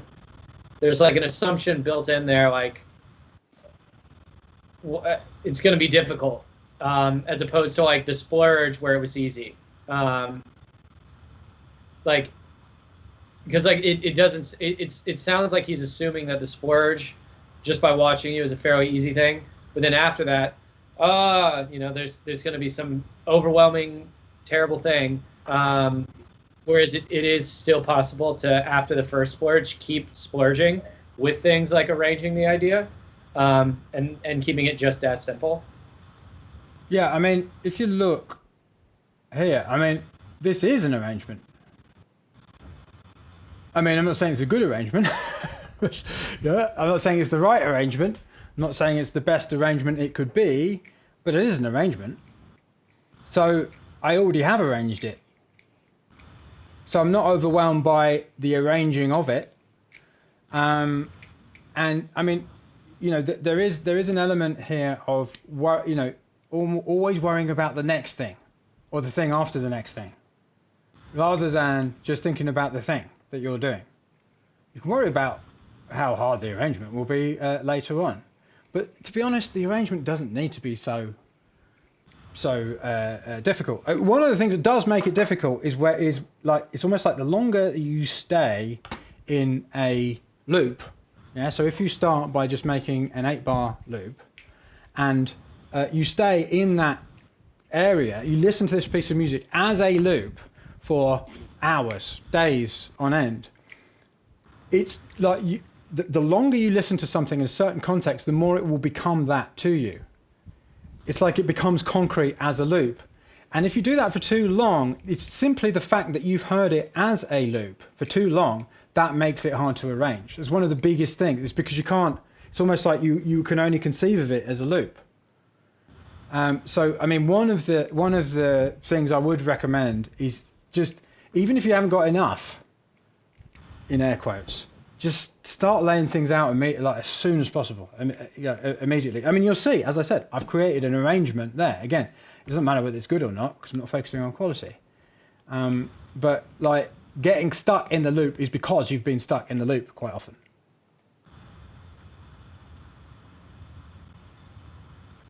I think that's it. Fantastic. So here's one. Today is the first day of splurging. Yes. So there's 10 more days to do splurging. Yes. So today's day 1. And then I think there's there's 11 days of splurging. So the core splurge is day 1 and 2. Next time, in fact, let's talk about that right now. Next time, hang on a minute. There we go. So in 2 days' time, we're going to be introducing a new splurge. Again, it will be available on the coaching site as well. And it's called the Strength Splurge. And on this session, you're going to find out why improving your weaknesses might be the worst place to start if you want to make the best music you can right now and develop your own unique sound.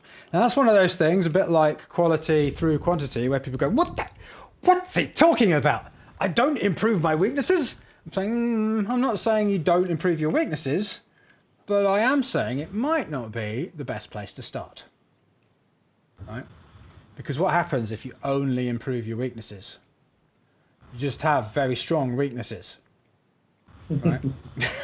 So instead, what we're going to do is we're going to identify your musical strengths and use them to come up with some unique ideas. Because everybody, in comparison to themselves, has things that they're better at naturally than they are other things. Right? And we're going to find out what they are, and you're going to start to use them in your splurges. And that's where we're starting, rather than banging your head against your weaknesses. Yeah. And again, I'm not suggesting that we don't improve our weaknesses, because we kind of have to, because there's lots of different things that we have to do.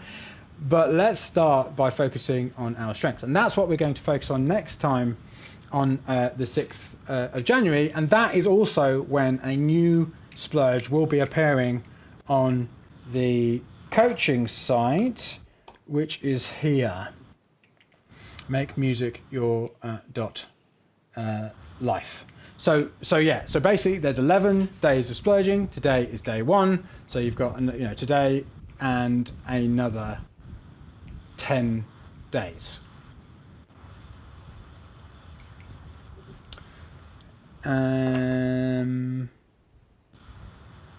Here's another one. So fans of wet circles, yeah, basically all of these instructions are on the coaching site.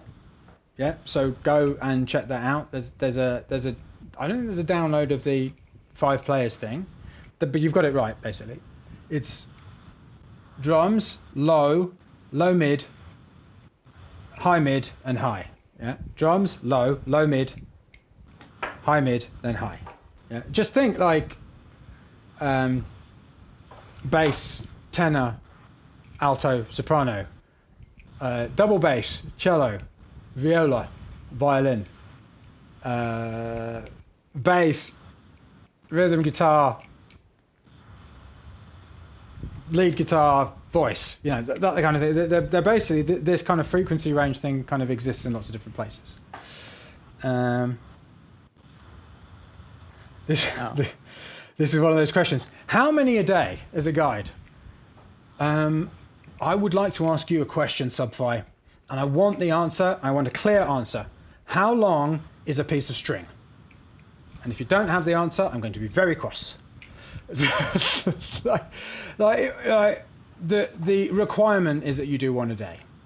The more that you do, the more progress you make, that you're going to make. Yeah, but the amount that you do is going to be dependent on the kind of music you make, how quick you are already, like whether you're at the start of your journey, at the end of your journey. You've got to go as fast as you possibly can.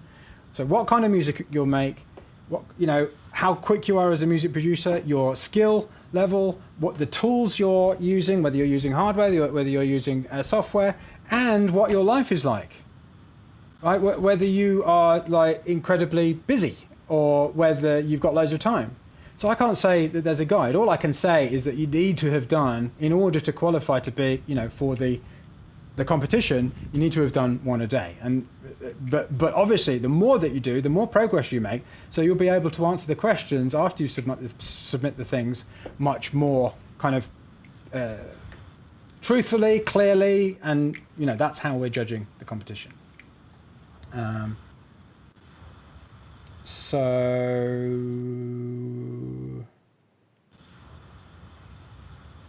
Yes, so the first pledge is today. Go to the website and review what you need to review there. I've given you the instructions, though. I mean, you could just start splurging now, but essentially all of the instructions will be there.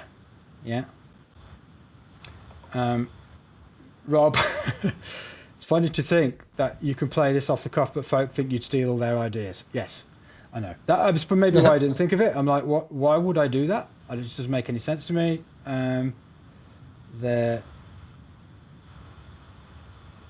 Okay.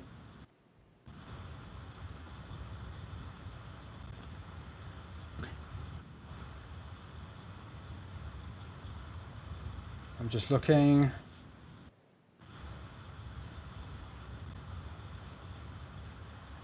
See if there are any other questions. No, we're all good. All right, well, what I'm going to do now is I'm going to stop this live stream. Remember that the next one is on the 6th of January. Here, same time, when I say same place, on this channel, there will be there is a YouTube event schedule. Again, it will be there with a link to the YouTube event. We will be coaching you, we'll be answering your questions, we'll be looking at your strengths. I'll be taking you through a process where you can actually identify your strengths as well. So it won't just be, just have to be listening to me, splurging, which could get quite annoying after a while. So we're going to help you in every way we can. Make sure that you ask questions on the community if you need to. There's a lot of people on there, so it is kind of tricky to get to all of them, immediately. But we're going to do our absolute best, aren't we, guys? Absolutely. Yeah. Yep. So, Luke, do you have any final thoughts for people? Just a bit of a G up for people to, you're I would say, probably one of the world's most expert splurgers, having done 600 splurges in a 3-month session and just after you joined my mastermind. So what, the benefit of your experience, what would you say to somebody who was just starting out splurging for the first time? Do more than you think you can. Don't be afraid if you're a tech house producer and you're making drum and bass, or if you're a hip hop producer and you write some country music, well, then you'd have Old Town Road, right? Exactly. That's so do as many as you can and let what happens and follow that road. And yeah, enjoy it, have fun. It can be fun, and if you can make the splurge and think about how to make it fun, you'll end up doing more and you'll end up practicing more. So yeah, exactly. Good luck and crush it. Excellent. How about you, Arash? What do you any additional as somebody who is a singer, songwriter, making very, very different music from, for instance, what I'm doing, what would you say to people who are splurging for the first time? Maybe if you can actually speak to the songwriters and the lyricists and those people, that would be helpful too. Yeah.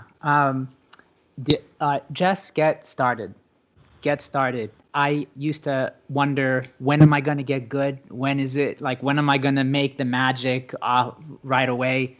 It's not how it works. The way to make the magic is to just continuously make, and all of a sudden you say, I have magic here, because you look back at your catalog.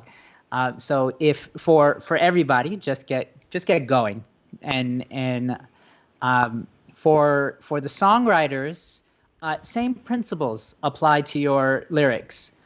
Think of an idea and work it out. It doesn't have to be perfect. I tend to rewrite. I've scrapped full lyric ideas and started over. So it's fine to make things that suck, because you'll make things that are better down the line.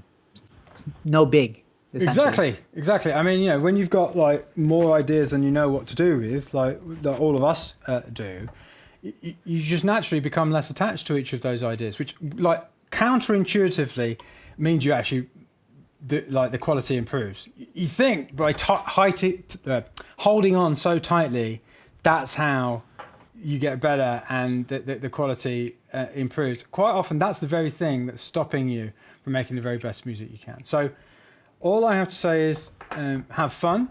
Really, this is about having fun. The best music comes when you're having fun. It really does. Have fun. Let go. Don't be afraid to make crap. Don't be afraid to make crap. We all do it. We all have done it. Those who win are those who can make the most crap and be okay with it. Trust me on that. It's just the way that it works. So the only thing I have to say now is onwards and upwards. See you in a couple of days.